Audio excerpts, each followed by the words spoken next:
Hello and welcome back to the TVBinges.com Pilot Roundtable, a Southgate Media Group podcast. I'm Kyle Tremblay, the editor of TVBinges.com, and I'm joined as always by a fellow TV Binges writer. She's helping me move back in with my parents. It's Olivia Richards. Hello. Hey. Things aren't going great, and I'm just gonna suck it up and move back in my 30s. Yeah, exactly. Sometimes you gotta do what you gotta do. Hey, I mean, this show has empowered me. We are, of course, talking about NBC's new family sitcom. It's called Crowded. Olivia, what did you think? Oh my god. Okay, sometimes shows are just bad. Yeah. And then sometimes there are shows that are so bad that they're actually insulting. Uh-oh. This is the second, unfortunately. Oh god, this show is such a mess. Well, that's interesting, because I thought this was bad, obviously, because I'm a human with eyes and ears. I mean, I guess maybe my standards are so low for pilots that I thought it was sort of inoffensively bad. So what about this did you find, like, what particularly did you dislike about this?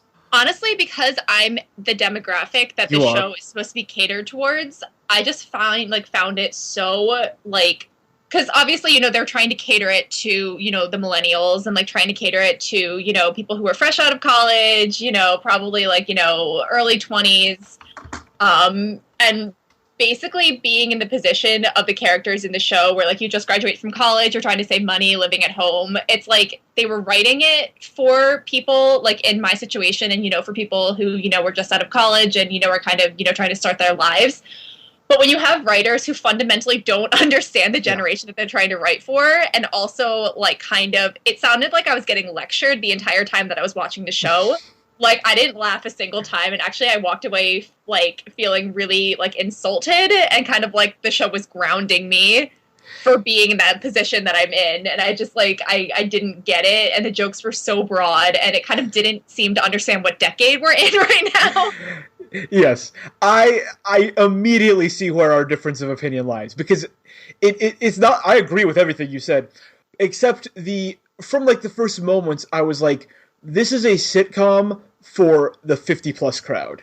This is the target audience for this sitcom is people who are Patrick Warburton and Carrie Preston's the two leads age. They are the two parents in this show. It's not for the iCarly demographic who plays the one of the two daughters in the show. And I can totally understand why you would relate to those characters, because you are, those post-college, you're that age. Those characters are meant to represent you and people like you. And my first, and maybe I'm just old, but my first thought was, this is a show specifically for older parents. This is a show that the style of comedy and everything about this made me think no young person would ever watch this, and the show really doesn't have any interest in young people watching it. This is just a show that is designed for a very specific age group, and that group is very old. And so that was my reading, and I think that was the lens through which I watched this show, is that this is an old person show with a lot of old person jokes, and really doesn't have any interest in appealing to anyone who's not an old person.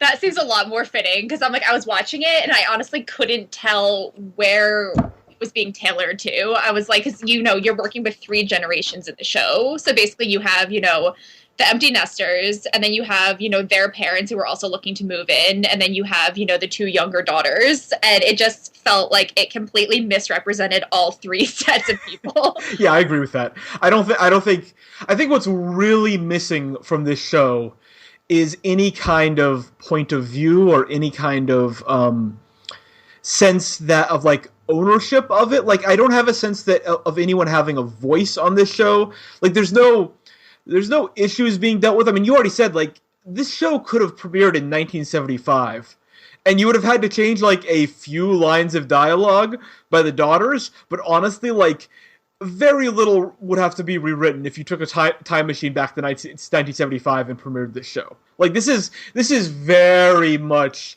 an old school sitcom that, you would think okay, old school sitcom, maybe they're going to sort of integrate some of the new school thinking and what we've learned in the last 30 years. No, this is just an old fashioned sitcom with really old fashioned jokes. that has a really loose, sort of thin premise, and which is fine, but just there's no drive, there's no spark, there's no heart of this show. There's no sense that it exists for a reason. Like there's just it doesn't feel like anyone writing this show has anything to say. It doesn't feel like the characters have anything to say.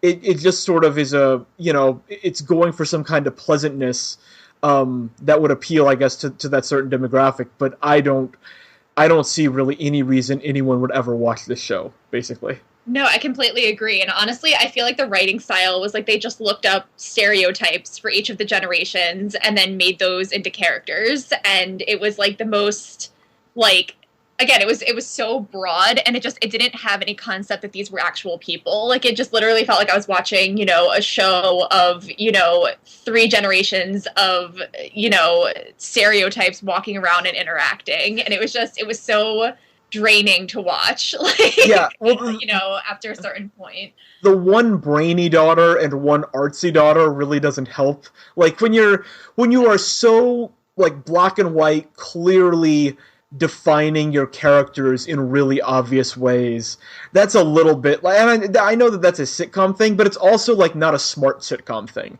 It's something that dumb sitcoms do, or old sitcoms did. So it's like, yeah, it'd be nice if the show had any sort of idea, and not like a trick or a sort of high concept premise, but just like an idea of what it wanted to do and why it was funny and why it was on the air. So some weird thing, some message it wanted to send, some anything, or some comedic viewpoint that was different than what we've seen for the last 30 years. But there just isn't anything. There just isn't. It's just a show that exists, and that some people will watch, most people won't, and that'll eventually go away and not mean anything in the landscape of TV. I can't. Yeah, no, yeah. The show's just not funny at all. I will say, I don't know if you have any positives, but I do want to point out that Patrick Warburton and Carrie Preston are both, I think, doing an admirable job with very little material here. I think that Warburton in particular is a really charming professional actor who is who's sort of the only moments that this pilot approaches laughter on are sort of offhand comments made by him, and that I think he's sort of doing everything he can, and I think that he'd be a really nice piece on a show like the Goldbergs. Or yeah. One of those ABC, Fresh Off the Boat, like a show like that, yeah. Like where those are shows that have clear points of view, and they are definitely family sitcoms, but they're also sort of redefining what a family sitcom is. They're single cam, they're a lot smarter, they're a lot more grounded in the present day, and I would love to see him and Carrie Preston on a show like that was of much higher quality and just had a much better idea of what it was doing than this show. Because I think that they could be, yeah, I think you could build a really good sitcom around them. This is just not that sitcom. I absolutely agree. And I love, Warburton in the back just kind of deadpanning as everything is going on. Yes. So, like, I think he has a really, kind of unique comedic tone. But unfortunately, there's really not much that you can do on a show like this. So I would love to see him, be able to move on to something else that's kind of a little bit more fitting to what he's able to do.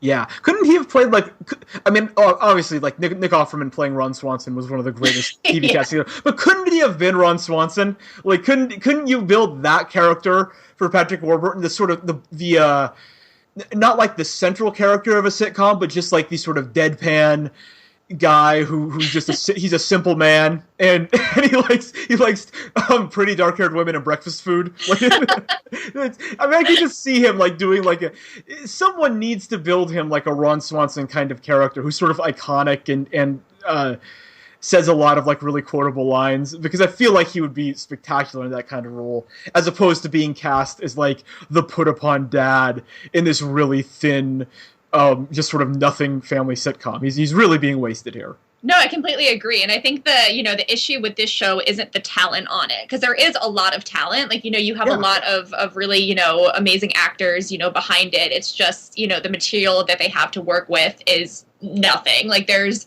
nowhere to go. Like, the characters are not dynamic. There's just nothing really to work with. But, you know, I really want to see, you know, these actors be able to move on to projects that are able to kind of showcase what they're able to do.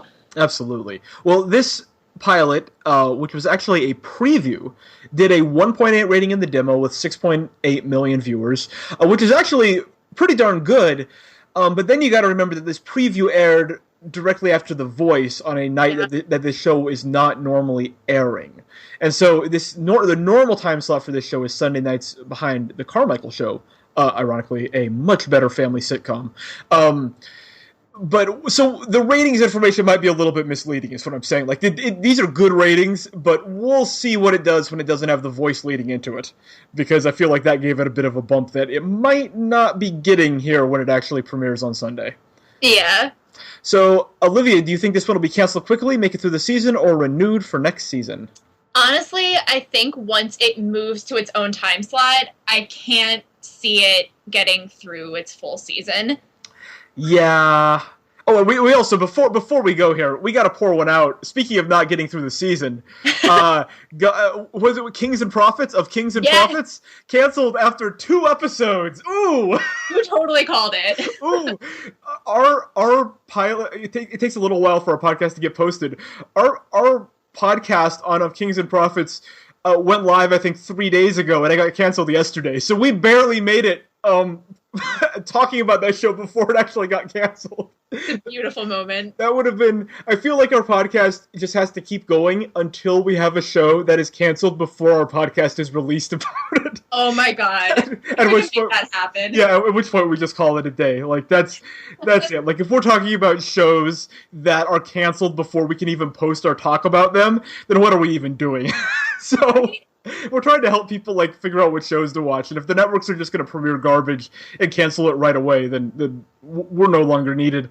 But yeah, I think this one's going to either just limp to the finish line of this season, or just be canceled, like, right before the end of the season. If I had to say, I would guess it limps to the finish line, but also, like, I don't think there's any way this one does a season 2. So your final verdict, Olivia, thumbs up or thumbs down on Crowded? 2 big thumbs down. Yeah, that's a thumbs down for me as well. You've been listening to The Pilot Roundtable, a TVBenches.com and Southgate Media Group production. You can listen to all of our episodes on iTunes, where you can rate and review us, we'd appreciate that, or find us at southgatemediagroup.com. Follow Olivia on Twitter at RichardsOlivia, and me on Twitter at KyleLovesTV. Until next time!